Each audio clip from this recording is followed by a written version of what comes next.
नमस्कार बंधुओं, निखिलेश सारण ज्ञान ज्योति चैनल में आपका स्वागत है।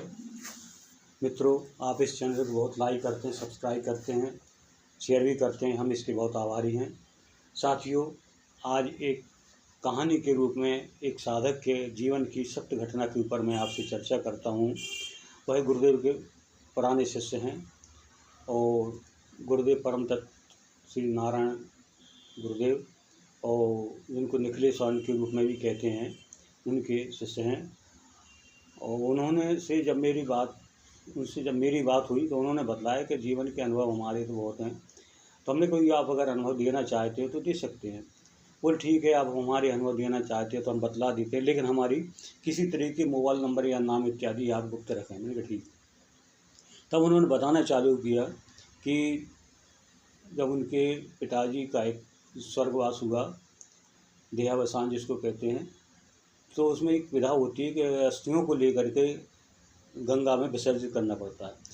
तो उस समय उनकी व्यवस्था इतनी ज़्यादा नहीं थी, सामान्य परिवार से हैं और सामान्य ही उनका कार्य चलता है, अपने जो भी है।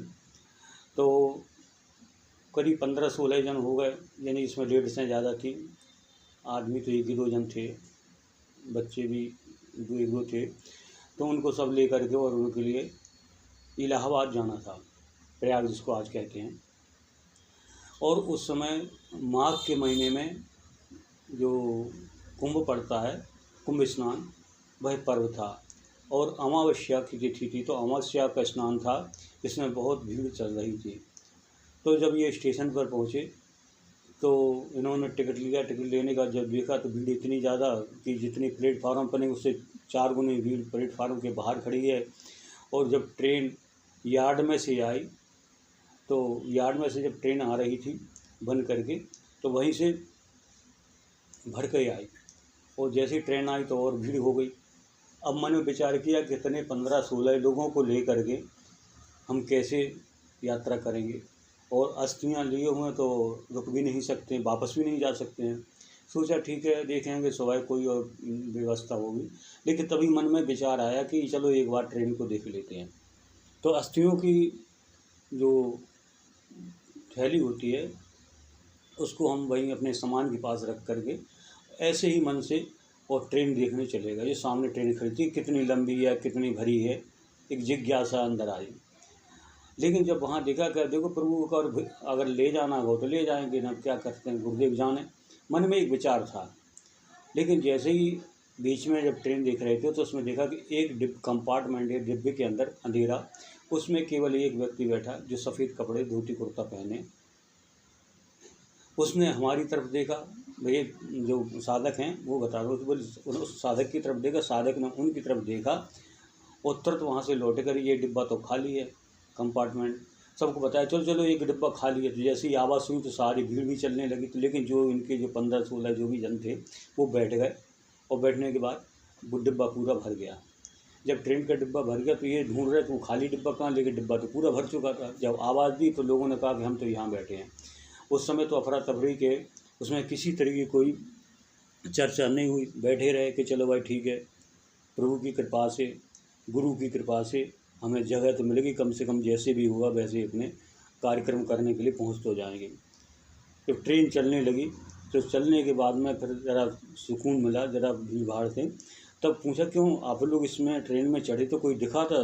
तो लोगों ने कहा हाँ दिखा था, ये कोई बाबा जी थी, सफ़ेद धोती और कुर्ता पहने हुए थे, तो वो मुस्कुराते हुए नीचे उतर गए और हम लोग ऊपर आ गए। चलो, मैंने कहा ये गुरुदेव की लीला है।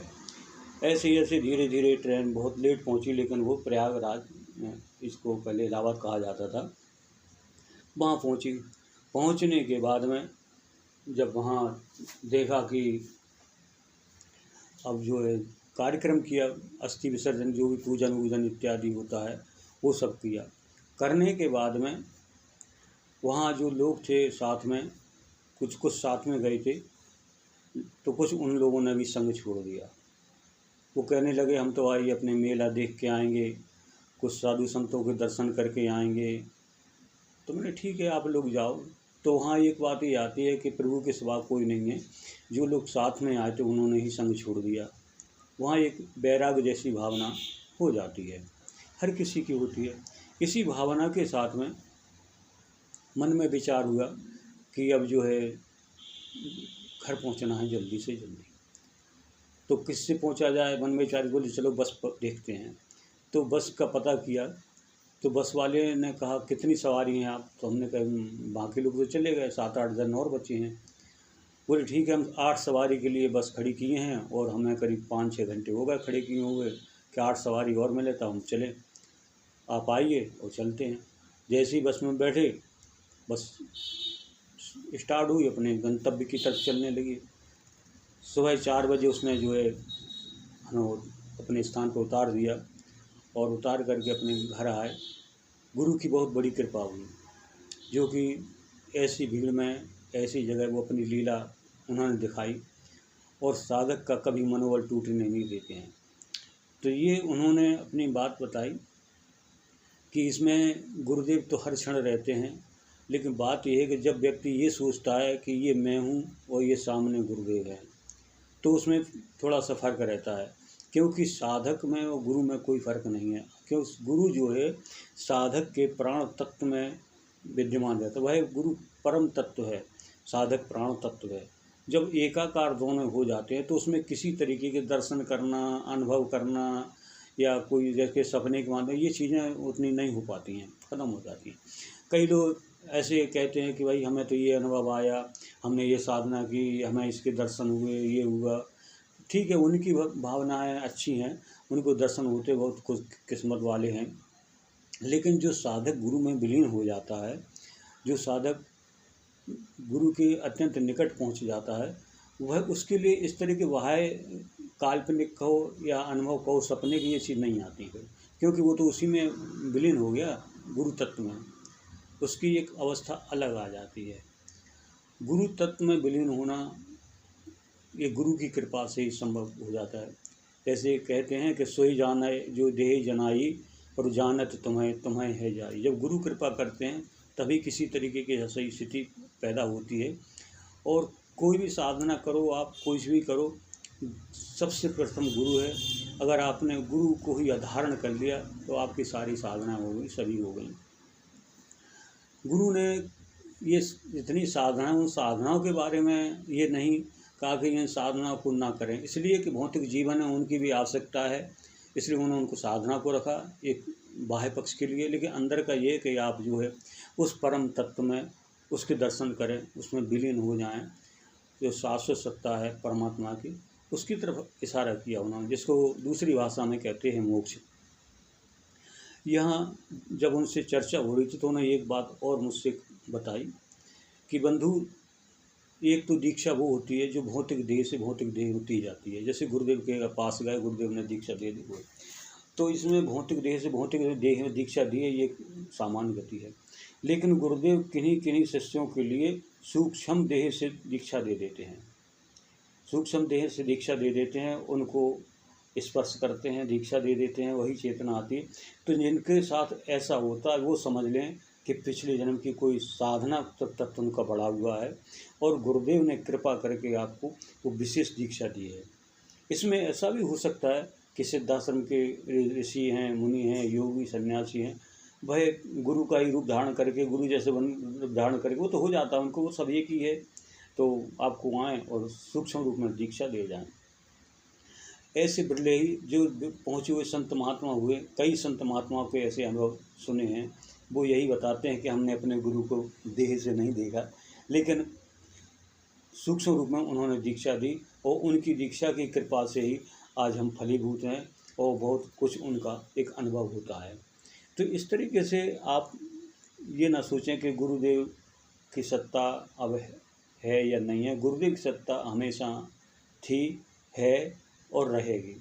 ये आपके ऊपर डिपेंड करता है कि आप उस सत्ता के लिए कैसे स्वीकार करते, कितने समर्थ होते। अगर आप यहीं रह जाते हैं कि भाई ठीक है, ये सेवा करो, वो सेवा करो, इसका ये करो, वो करो, थोड़ी सी कुछ अपने को मिल जाती है तो अपना वो नाम बढ़ाने में कर दे, तो नाम बढ़ाने में, ऐश्वर्य लेने में, कीर्ति लेने में ही फंस जाता है व्यक्ति। तो फिर उसकी बात है, इसमें भाई क्या कर सकते हैं, जिसकी जैसी इच्छा है तो वो है वो करें। लेकिन ये बात अलग है कि इस संसार में, ब्रह्मांड में सत्ताएं तो सब बराबर हैं, गुरु की सत्ता, लेकिन निखिले स्वरण जिनको हम नारद श्रीमाली कहते, उनके मुकाबले की सत्ता कोई नहीं है। बाकी सब गुरु तत्व से मिले हैं तो वो भी हैं, उसका कोई मैं उपेक्षा नहीं कर रहा हूँ, लेकिन जिस स्तर की ये है, ये इनको जो पारमिष्टि गुरु कहते हैं, परम गुरु कहते हैं, उस श्रेणी में आते हैं।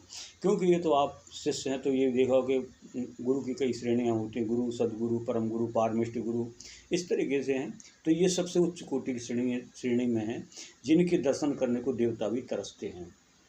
साथियों, इस तरीके के जो चर्चा हुई, थोड़ी सी चर्चा मैंने आपसे की। अगर आप इस तरीके के और भी कई साधक मिलते रहते हैं, उनसे चर्चा होती रहती हैं। कुछ ऐसे साधक हैं जो फेस टू फेस नहीं आना चाहते हैं कैमरे में, लेकिन चर्चाएं करते हैं। कुछ ऐसे भी हैं जो कहते हैं कि हम बात तो बताएंगे और सही करेंगे, लेकिन किसी तरीके हम पब्लिसिटी नहीं चाहते हैं, तो कहते हमारा नाम, मोबाइल नंबर, पता इत्यादि आप ना दें। तो अगर इस तरीके से आप इस जो मैंने बात कही है घटनाओं के बारे में आप सुनना चाहते हैं, तो आप कमेंट के माध्यम से कहें।